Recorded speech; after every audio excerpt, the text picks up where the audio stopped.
even after everything that I've experienced with Anna and spending all that time with her, there's that scientific controlled, sort of rational part of my brain still has doubts. So I wonder what it will take to totally convince me. And then a unique opportunity presented itself. In the course of my work, I had come across the story of Jurg Olsen, an ex-policeman turned conservationist. Jurg and his wife Karen set up the Jukani Predator Park.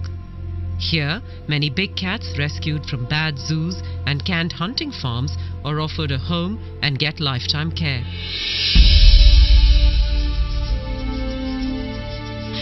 Jurg has a remarkable relationship with his cats, and he handles them in a way I have seldom seen before.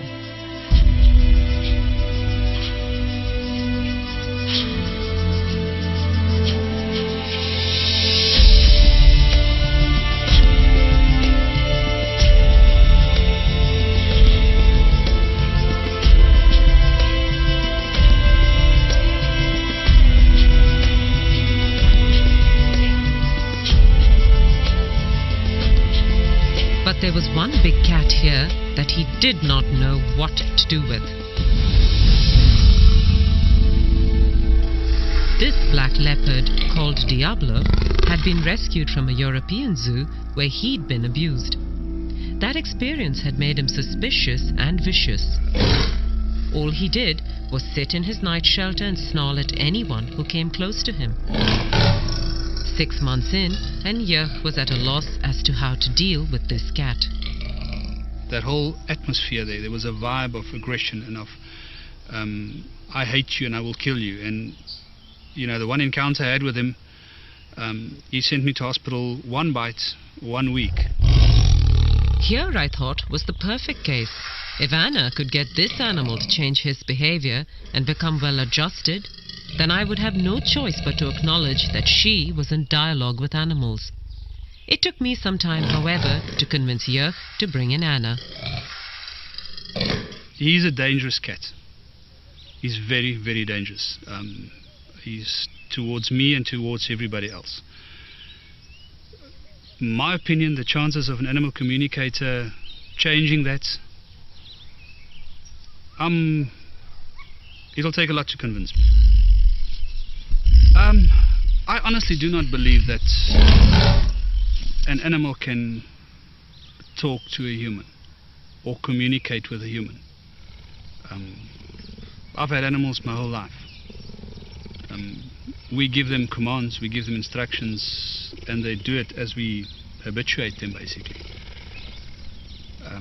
But I'm very skeptical to think that an animal like Diablo will communicate or can communicate with humans. I am desperate, however. I do not want to lose him. I made sure that Anna had no information on Diablo or his history before she came to speak to the black leopard. I was nervous to see what would happen, as this animal never let anyone near his night shelter without a lot of snarling and growling. But the minute he saw Anna, he calmed down and let her kneel right outside and look at him.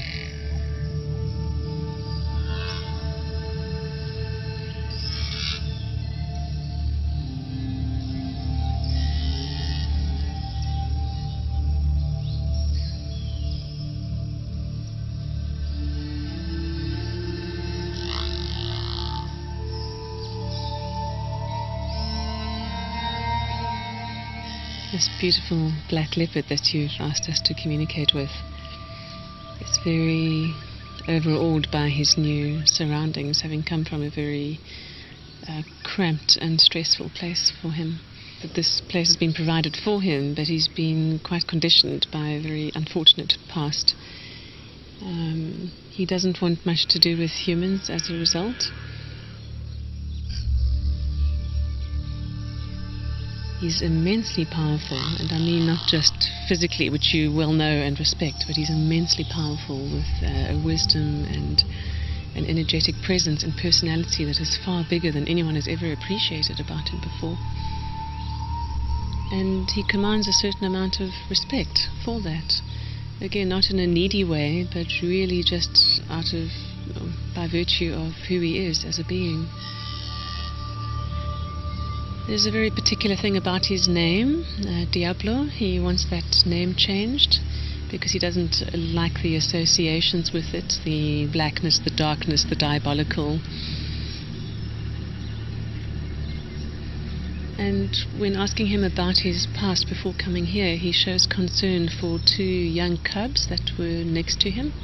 He's asking what happened to them with a great sense of care and concern. We actually forgot about that. When we went to fetch him, there was so much excitement about bringing him back here. It actually slipped my mind until she said, he asked about the 2 cubs, and then we've remembered there were 2 little young leopard cubs next door to him that came from Rustenburg, and they were sort of semi-wild. They weren't hand-reared, and it just slipped my mind. And when they talked about it, I couldn't believe. I actually did believe it. I mean, then I really believed that they were communicating. And she communicated with him, and when we spoke to her and she relayed all the information back to us, firstly I didn't believe her. It's things that anybody can think out, and you can think, And then she said something about the cubs that were with him. And that changed this whole thing, because now all of a sudden, that's something that she didn't know about. And I've also reassured him that you have no demands of him here, that you're quite happy to not make any physical demands of him or any expectations for display or interaction, that you're really willing to let him be how he wants to be. And that's given him an enormous sense of relief. Yeah. And having told him that has for the first time made him actually genuinely interested in now exploring a bit further. Now that he feels that he's not being asked to come out more, he's genuinely interested in being relaxed enough to have a natural curiosity come out and to actually expand his horizons a bit. And Jurg was just stunned when the black leopard walked out of his night shelter into the larger enclosure later in the afternoon. In the 6 months that the cat had been here, Jurg had never seen him out of the night shelter. He then decided to rename the leopard Spirit.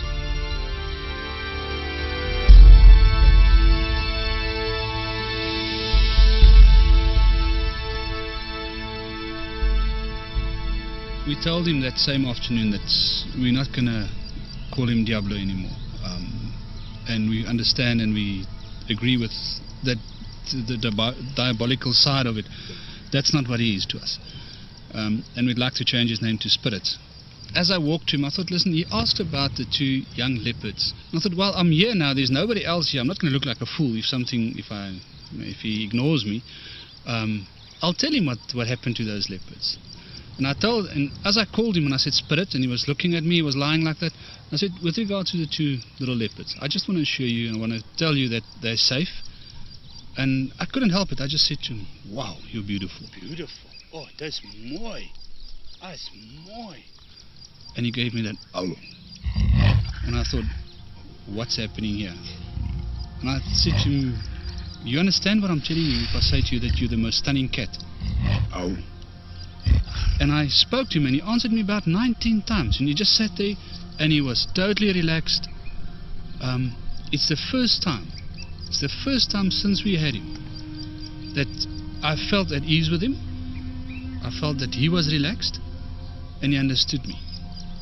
It was, to say that I don't know what it feels like for him. For me, it was the most amazing moment. Later that afternoon, Anna came back to check up on Spirit and to see how he was doing. I'm asking him now about how he experienced the communication from Jurg through the fence. And he said it's the first time that someone has directly expressed to him verbally appreciation for who he really is, not how they see him to be. And that really surprised him. It shows me an image of literally stopping in his tracks by surprise at that sense of just this wall of appreciation coming towards him.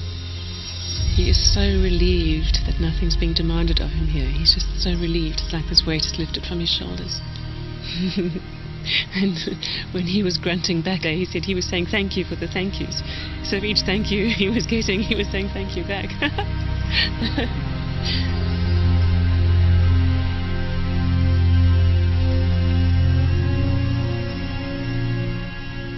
Is there anything you'd like to say about that feedback? I think we'll talk about this a bit later. I can't listen. So we'll talk about this later. It's unbelievable. I'm overwhelmed.